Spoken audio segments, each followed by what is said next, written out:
You have people who are untouchable in Hollywood, and they have no problem speaking out about the environment or animals, but are silent about their neighbors and their family members. And I will not be held back by fear of what, take my career away. I'm Black in Hollywood. What does that even mean? You know what I mean? Welcome to Keep It, Cricket Media's show about pop culture and politics and what happens when they smack into each other at an alarming speed. I'm your host, Ira Madison III, a television writer and Fall Out Boy fan. I'm Louis Fertel. I'm a TV writer and Jane Fonda historian. And I'm Aida Osman. I'm a TV writer and alleged comedian. Let's get into it. Our return guest today is an actress, producer, author, and activist. She is now the star and EP of the new and improved Cheaper by the Dozen, out now on Disney+. But most importantly, as I said, this makes her a two-time Keep It guest. Whoa. Please welcome back Gabrielle Union. How are you? Good morning. Good. How are you? I'm all right. This is like my last day of press for Cheaper by the Dozen. It's been 2 weeks. So hopefully I'll have some good stories for you all. Which reminds me, okay, let's talk about being at the end of a press cycle. I mean, do you completely exhaust every single experience you've ever had with the people you made the show with, the movie with? I have no original stories left at this point. At this point, I'm making shit up and hope that no one catches me in these lies or calls me out. It's fine. You'll start turning into like a Robert Pattinson or Lady Gaga. Like, you know what? I was actually eating children on the set of Cheaper by the Dozen. Listen, by my next interview later on tonight with my husband on his show, I'm going to just flat out say I'm a fucking cannibal. And there were actually 12 kids, and then I ate a couple, on lunch break. Yeah, you're like delirious. Like and you're nervous. You don't want to misspeak. You don't want to say anything crazy, but you're like sleep deprived, it just feels like you're walking through landmines. Like at any moment you're going to say the wrong thing. It's gonna happen. Well, we were just going through moments in your filmography in which we had blind spots, and we realized that recently you were on the Facts of Life live reboot on ABC, and you're also in this reboot of Cheaper by the Dozen. What is it like to be? And we also talked about the Honeymooners, which you were in years ago. That was my blind spot. I had never seen the Honeymooners. No. You missed so much. I don't think my mother saw that one either. So, Ira, you are in great company.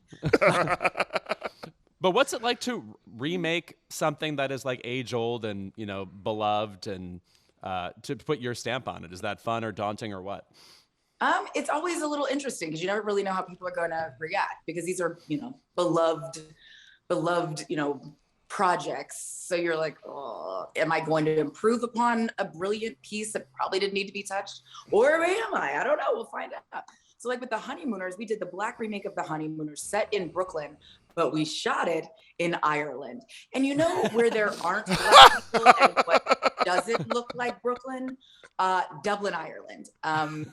They kept insisting that we were a singing group. And they'd be like, are you a singing group? And it was like me, Regina Hall, Cedric the Entertainer, Mike Epps, John Leguizamo. And clearly they thought Eric Stoltz was like our manager, I'm imagining. But we were asked all the time, like, if you're a singing group. And then we would just start singing songs from the Hot 5 Heartbeats, like when they were asked to sing and forced to pull off on the side of the road. Yeah, that was us. So in that case, it was, and then it wasn't like a hit. It was, I did fine, but people were like, why? I was like, I don't know, the check cleared. And I was like, what? Absolutely. And I also pointed out that Roger Ebert gave it 3 stars. He had a good time. Oh, yes. Well, and are you talking about the Honeymooners, or are you talking about Cheaper by we were talking about the Honeymooners. Like that many stars? Well, yeah. We did it. I mean, we had a great time filming it. Yeah. Especially had a great time when we would go to Amsterdam on the weekends. I don't know if you've ever been to Amsterdam with Mike. I have an apartment in Amsterdam now. As one does. Very chic. Like you were just like, yeah, in my apartment in Amsterdam. Oh shit. Okay, that's like, is it the New Hamptons? Am I missing this shit? I think it's becoming like sort of like the new like Berlin, London for some people. So yeah. Okay. I was just going to get high. So it's good to know that it's now like the Palm Springs of Europe. This is good to know. Yeah. That's an interesting thing, too, about shooting a movie in Ireland, because I feel like it shouldn't shock me because, the film industry always wants to find ways to shoot things cheaper where they don't have to pay the taxes that they'd have to, in America. But it never ceases to amaze me when someone's like, oh, yeah, the new Texas Chain Massacre, like we shot that in Prague because we can't shoot it in Texas. Yeah. What they don't tell you is like, they just like, you sign up for a project, especially back then. I had zero control. And they're like, oh yeah, we're shooting the Black remake of The Honeymooners set in Brooklyn, in Dublin, Ireland. And I'm like, oh, okay, that should be fun. Not thinking, oh, well, where are we going to get extras from? Because, Ireland is one of the most homogeneous countries ever. So like they're like, oh shit, we're saving money in taxes. We have to literally ship in extras from London to, for crowd scenes. And then it doesn't look like Brooklyn. So we then had to shoot an additional 3 weeks in Brooklyn. But what they don't tell us as actors is your personal taxes. You are being taxed in the highest tax bracket in a country that you are not familiar with, nor, so you're not really seeing your tax dollars at work, and you're getting hit with like insane taxes. Like here it's 33%. There it's like closer to 40 and up. So I basically shot that for free. To be, mistaken for, I'm not sure who. I'm like, can I be Samantha Mumba? I was going to bring up Samantha Mumba. I was like, could she have been involved in this in some way? I guess not. Yeah. What's crazy is I saw her in a hotel lobby with her boyfriend at the time, Cisco, and that was a highlight of our trip. And then I saw Coolio at a bar. So, I don't know, maybe it's like, it started really in like Dublin and now it's in Amsterdam, but perhaps, that was the hot spot then. Yeah. Insane. Okay, yes, well, now we have taken on Cheaper by the Dozen, and we've added, again, like the Honeymooners, more Black people. And it's the first weekend, but since it's not like in the theaters, it's hard to say. You just have to sort of wait to see the numbers, the streaming numbers, the analytics. So correct me if I'm wrong. This is the most children you've ever worked with on a project, right? Like I don't usually associate you with working with kids at all in movies. Thank you for that. Yes, I could have very quickly slid into the mom mode, and I don't want to say luckily, but that just hasn't been my career trajectory at this point. So yeah, this is the most animals and small children I have ever worked with. And unless there is a sequel, I'm not going to say that I will be clamoring to, do this again quickly. I live in it. Like, I come home to it. I don't, I going from chaos to chaos was a challenge for sure. Mm-hmm.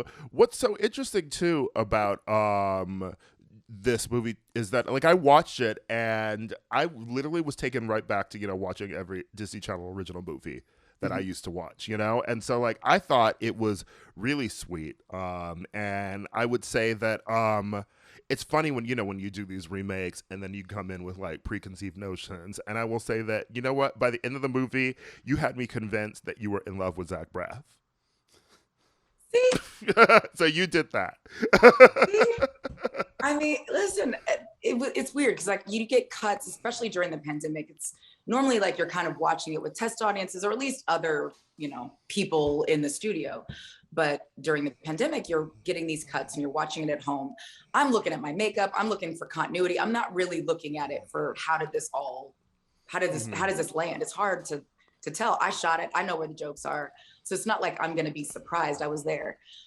So it wasn't until the premiere that I got to see it, in the way that it should be seen with an audience. And they are howling. Like my husband is not an easy chuckler. You know what I mean? He doesn't find everything funny. He was dying. He was laughing out loud, like uproariously, disrupting, the next joke. I'm like, there's 3 more jokes.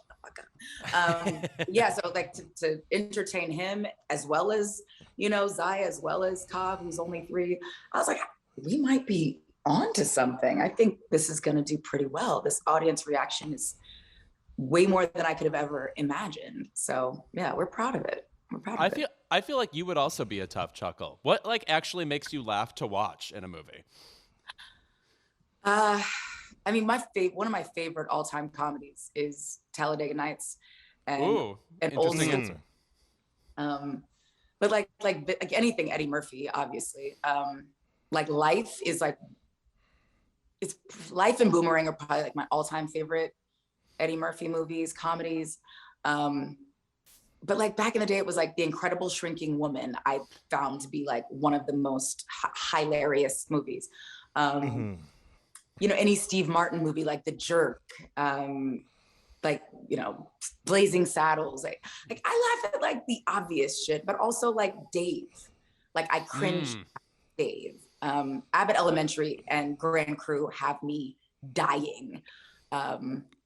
Yeah, like it's a weird range of mix of things. Insecure, obviously. I want to say our friend Joel Kim Booster posted about Abbott Elementary and how, man, it is so hard, one, to be like a new voice in prime time, and then to get something on the air, one, and then two, it's fucking really good. So she really, what an astonishing accomplishment for her. Yeah, no, Quinta, she's been, like, I kind of did one of those, like, you see somebody that you like are obsessed with, but you only really know them through social media. And I saw her at a restaurant in LA, and I was like, hi, not to be that person, but I'm just a huge fan, and you know, keep doing what you're doing. And then from there we started, you know, she followed me back, and we started DMing.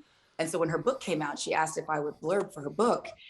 And I felt like, you know, in the way that if Barack Obama asked for a blurb for his book, or Michelle Obama, I was like, yeah. I was so flummoxed. I'm just like a nutty fan. I've literally seen every skit, everything she's ever written, done.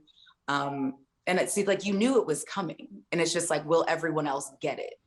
And they're fucking getting it. It's the best show on, you know, on TV. And for it to be on network TV and to not, you know, have the luxury of cussing or anything like that, you got to work with kids. Like, that's a tall order. You know what I mean? To appeal to so many people and be culturally relevant, that's damn near. Well, I love that. I mean, it must, yes, then be a show that you can watch with your kids, you know, because it's been forever since I found a show that I'm watching and I'm like, it's giving me wholesome, but I love every minute of it. And then there's moments of it that aren't, which, you know, jokes that we get as adults. Yeah, that's like ideal. But Cobb goes to sleep at 6:30, so it's not like she's watching The Gilded Age with me. Like there's certain things that me and Dee like commit to watching together. Like we can't watch Insecure, you know, without each other, or Scandal back in the day, Game of Thrones, that kind of thing. But I'm on my own with The Gilded Age and All Rise and like certain things. Like, whatever. Okay, I do have a question because you mentioned the premiere and you brought up Cobb. Has anyone asked you about when Black Twitter noticed that Cobb threw up the Black Power fist at the Cheaper by the Dozen premiere? The fact that it was, well, I saw it later, but like the fact that I didn't even realize, because by the time she hit the carpet, I was doing, you know, press media, whatever. So I didn't know that she was her and her BFF Crosby. That's in her JD and Jack clothing campaign. You know, that she's representing. But meanwhile, I'm talking to Variety and I'm, you know, being very clear about my thoughts about all the anti-LGBTQIA bills. And little do I know, my little 3-year-old is on the carpet like, I'm holding it down, Mom. Like, that's how we do. The family thing. But yeah, I had no idea she did that until I'm like looking through the pictures that my girlfriend sent. And I was like, look at little Angela Davis, right? I was so proud. Do you find that, you know, sort of, it's just natural for your family to sort of digest what's going on in the news and then have your reaction to it and speak vocally about it, just because of, you know, the makeup of your diverse family? Or is that something that you're like, you specifically want to sit down with your kids and be like, you know, this is what's going on, this is how we feel about it?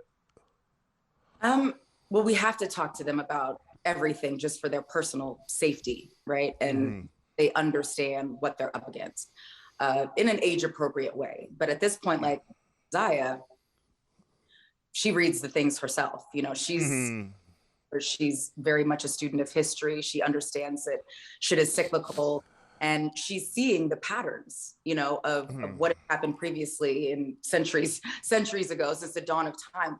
What happens when you platform hate and oppression and where we're going. So she is, as just a student of history alone, aware of where this is going. And then she keeps, you know, she stays up to date, and then we're talking about it constantly.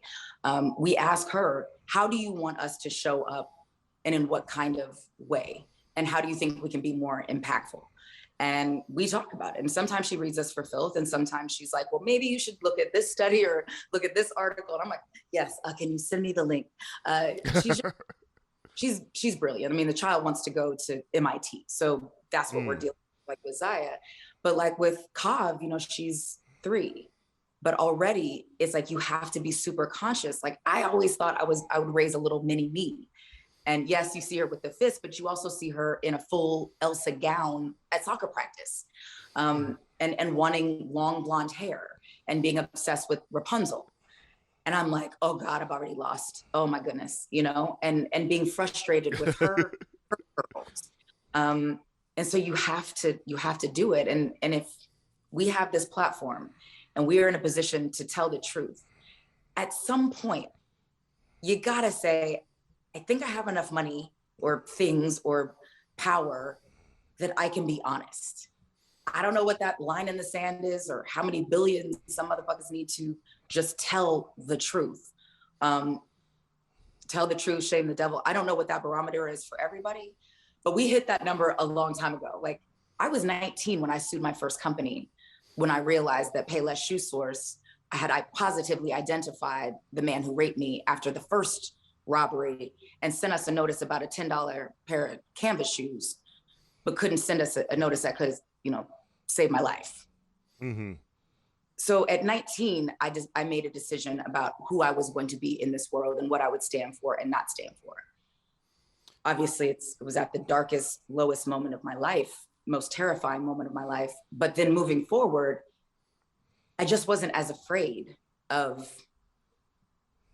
taking on bad faith actors, bad people. I'm not afraid. Like, I almost died. Like, can I get any lower? If death is lower, but the only thing standing between me and death is losing my soul, because I'm afraid of losing my position or things or access or whatever. What is the point of living if I got to live on my knees? And not in a good way. But you know what I'm saying? Like, how much is enough? You know, you have people who are untouchable in Hollywood, and they have no problem speaking out about the environment or animals. Showed more concern when the gorilla in Cincinnati was, you know, murdered, but are silent about their neighbors and their family members. And I don't understand it, because they can't do anything to you. You know what I mean? I don't know. Like, I was very clear about my thoughts about Disney funding hate and oppression on a Disney carpet. I don't know if they might murder off my character, you know, on Cheaper by the Dozen. It's like the sequel, Zoe has died in a tragic accident. I don't know. The reality is, I don't know. I will never know how my name is spoken of in rooms, you know, due to me telling the truth, right? I have no idea. Luckily, there's enough other companies that are willing to hire me, knowing that I tell the truth, and I will not be held back by fear of what, you know, take my career away. I'm Black in Hollywood. What does that even mean? You know what I mean? And luckily, I have a husband who's done, you know, okay for myself. I'm only falling so far. So if I can't do it, like, Jesus. So I do, you know, I try to cover as many people and things as I can in a given day or week or what have you. I try to put my money where my mouth is, but I don't do it performatively. Like, if they were to do a poll, like, who have the Wades given money to? people would be like, really? What? When? And I'm like, yeah, I didn't do a press release about it. I just handled it. I saw something on social media. I DM'd this grassroots corporation. I was like, could you guys get some extra funds? Could you use a Ford truck? Could you use like whatever? If I have it, you have it. And that's just kind of how I've had to move through life as an adult since I was raped at 19 and sued the company that was responsible for that. And now they're bankrupt. Sorry, Payless. That they are. You should have gotten right with the Lord. Because karma was a little delayed, but karma's right is always right on time. You know, God doesn't like ugly or patent leather pumps, apparently. There it is. So, Commandment number 11. Yes.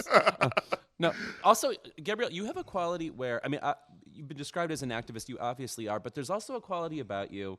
And it makes me think of Jane Fonda specifically. I know there are other celebrities, but she's who's coming to mind where it's like, there is no reticence about learning. It feels like you are on every corner of the web, just like either meeting people or gaining information somehow, some way, not afraid to get it. What are your kind of favorite methods to just, I was going to say stay informed, but just to know shit in general? Are there ways that you like gathering information that are really empowering to you?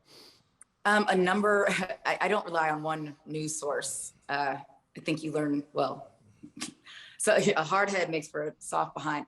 I learned quickly that you cannot just trust one news source or one, Twitter follower. Like, so if I see something, I'm going to hit like a number of international news sources to see if there's a through line here. I'm going to check in with trusted media journalists who don't have publicists, like just, I want to know, real facts. I don't want colored facts, if you will. But that's the only way I can have at least some confidence that what I'm reading or hearing is accurate. But it just takes a little bit more time to do your due diligence, which I don't mind. And then certain journalists will lead me to other journalists who lead me to other journalists to, who cover different things that I'm passionate about or maybe want to learn more about. But just being open to new voices, from different parts of the world. And yeah, just kind of doing the work, which sounds so cliche, but it really is just a few more clicks, a few more follows. You know what I mean?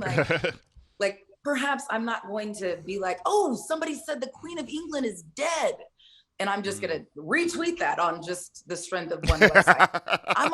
I'm gonna go to like, BBC, Al Jazeera. We're like, no. Turns out, faulty intel on this one. But I'm, so it's like when I look at Twitter in the morning and I see the trending topics and I see somebody who's a little older, somebody that I know, I immediately think death. But sometimes it's like Janet has been trending randomly for like the last 5 days. But it's just like appreciation. But I wake up in a cold sweat, like, what have they done? What have they done to Janet? Just appreciation. Okay. I need her SNL performance of Throb to make the rounds again. When people see that, I feel like she gains a whole new generation of followers. That to me is the main Janet touchstone for me. Yes. And Samuel L's favorite song of hers from the documentary. Oh, that's right. Oh my God, did he win with that comment? Yes. Yeah. Dude, did you guys watch all the document, like all the Yeah. parts? Oh, please. Mm-hmm. Yeah, that was must-see in our household. Yeah. No, we talked about it out here where like one of the wildest just parts was seeing the invention of the song Scream, like in the bedroom. Oh my God. Well, it's wild because it's like there's me, the fan of Janet, and then there's me who had dinner with her a couple months ago. But it's like they're the same, but also like it's hard for me to suspend the woman and mom that I know, that we're talking toddler stuff. And then I'm watching like I don't know who she is. It's weird. There's like a disconnect where I'm like, oh wait, that's my fucking friend, yo. That's insane. Like I still like, if I go to the concert, like we went to see her and it was like me and Queen Latifah and a crew of our friends. We both know her, mind you, screaming like we've never met her. And this is the first time we're seeing her perform live. She just has that effect. You know what I mean? Absolutely. I mean, the best part of the show is always, I said this when she did it each time, would she pause after a certain moment and she'd go, a lot of hits, huh? Listen. And I'm like, yeah! So many hits! Well, thank you for being here again, Gabrielle. You know, Thank you it for is. having me. I know. Yeah, I feel like it was so. I feel like you were one of the celebrities who was sort of stayed in our minds during the pandemic because you were like, you know what I'm gonna do? I'm gonna put on a fashion show every day on Instagram, which we loved. And now it's great to see you back. You know, in the cinema again because we've always sort of admired I just sort of like your quality and presence on screen. You know, and I think we all deserve to see more of that. You are like one of the actresses. When you ask Black people, who's your favorite actress? Like they'll bring you up, you know. So we want to see you more. Oh my goodness. Well, you're gonna see a lot more of me after this one. Then I'm back to my regular fare, kissing Okay. boys. So at some point this year, I have a movie that we just finished reshoots on called The Perfect Find with Keith Powers and Gina Torres and Lala Anthony and Aisha Hines. And I know I'm missing a friend in there, Stilo Brim, Jungle Pussy. It's an insane cast directed by Numia Perrier. That'll come out on Netflix. Older Woman, Younger Man. And there's this movie that I did with directed and written by Elegance Bratton, starring Jeremy Pope, me, Bokeem Woodbine. And that's called The Inspection. It's basically like Moonlight meets Officer and a Gentleman. And I just wow. All right. I think this role will be very surprising. So Okay, in good. the future, I'll have The to kids come were back on- nice. Yeah, the kids were nice, but we miss Gabrielle Union doing romance and picking up a gun on screen. Naked and unafraid. Yeah, I'll be back to my natural habitat. Yeah, But all right. Thank you guys Well, so Yeah, thank you for being here, and Oh, have a great table read. Yes, Guys. thank you. Yes. And that's another new project that'll be out soon. All right. Bye, you guys. Bye, love.